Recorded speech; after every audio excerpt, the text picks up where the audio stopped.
పోలవరం నల్లమల సాగర్ ప్రాజెక్టుపై తెలంగాణ ప్రభుత్వం దాఖలు చేసిన రిట్ పిటిషన్పై సుప్రీంకోర్టులో విచారణ జరిగింది. ఈ కేసులో మధ్యంతర ఉపశమనం కల్పించాలని తెలంగాణ తరపు న్యాయవాది అభిషేక్ సింఘ్వి కోరారు. పిటిషన్ దాఖలు చేసిన తర్వాత కేంద్ర కమిటీ నియమించిందన్నారు. కమిటీని అన్ని విషయాలపై నివేదిక ఇవ్వనీయండని సిజేఐ జస్టిస్ సూర్యకాంత్ అన్నారు. ఈ కేసును మధ్యవర్తిత్వం ద్వారా ఎందుకు పరిష్కరించుకోకూడదన్నారు. తదుపరి విచారణను ఈ నెల 12కు వాయిదా వేశారు.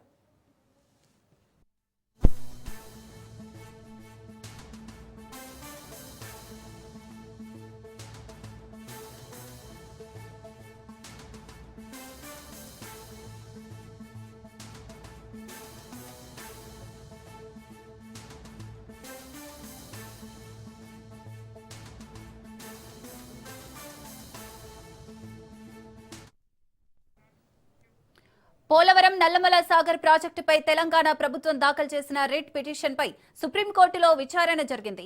ఈ కేసులో మధ్యంతర ఉపశమనం కల్పించాలని తెలంగాణ తరపు న్యాయవాది అభిషేక్ సింఘ్వి కోరారు. పిటిషన్ దాఖలు చేసిన తర్వాత కేంద్రం కమిటీని నియమించిందన్నారు. కమిటీని అన్ని విషయాలపై నివేదిక ఇవ్వనీయండని సిజేఐ జస్టిస్ సూర్యకాంత్ అన్నారు. ఈ కేసును మధ్యవర్తిత్వం ద్వారా ఎందుకు పరిష్కరించుకోకూడదన్నారు. తదుపరి విచారణను ఈ నెల 12కు వాయిదా వేశారు.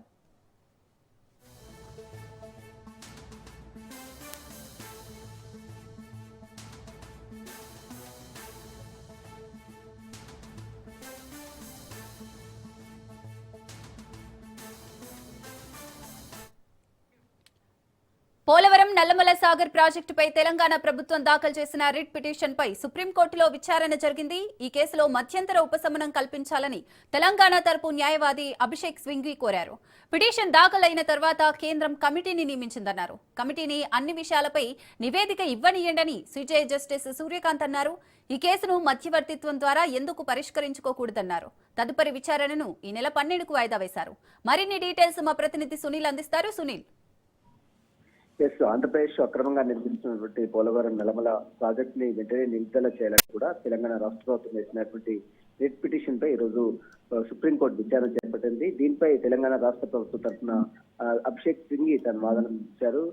ఇరు వాదనలు ఉన్నటువంటి కోర్టు తదుపరి విచారణ ఈ నెల 12కు వాయిదా వేసింది. అయితే ప్రధానంగా ఏపీ ప్రభుత్వం అక్రమంగా నిర్మించినటువంటి ప్రాజెక్టు సంబంధించిన విషయాలు, తెలుగు రాష్ట్రాలకు సంబంధించిన నీటి వివాదంపై ఇప్పటికే కేంద్రం ఒక కమిటీని వేసింది. ఆ కమిటీ అంటే పిటిషన్ వేసిన తర్వాత ఈ కమిటీ వేసింది కాబట్టి కమిటీ నివేదిక వచ్చిన తర్వాత దీనిపై పూర్తి వివరణ ఇస్తామంటూ కూడా కేంద్ర ప్రభుత్వం చెప్పడం కోర్టుకు. ఈ వివాదాల కోర్టు ఈ నెల 12కి మరొకసారి పిటిషన్ వాయిదా వేసింది. 12వ తారీఖు మరి కేంద్ర ప్రభుత్వం వేసినటువంటి కమిటీ నివేదిక చూసిన తర్వాత కోర్టు మరి ఎలాంటి నిర్ణయం తీసుకుంటుంది అనేది కూడా చూడాల్సింది. ప్రస్తుతం అయితే అభిషేక్ సింఘ్వి తన వాదన కూడా వినిపించాడు. దీంతో పాటు ఏపీ కూడా తెలంగాణ రాష్ట్ర ప్రభుత్వం వేసినటువంటి పిటిషన్ వెంటనే కొట్టివేయాలంటూ కూడా కౌంటర్ పిటిషన్ కూడా వేసింది. కాబట్టి ఈ రోజు తెలంగాణ తరపు న్యాయవాది అభిషేక్ సింఘ్వి వాదనలు వినిపించారు.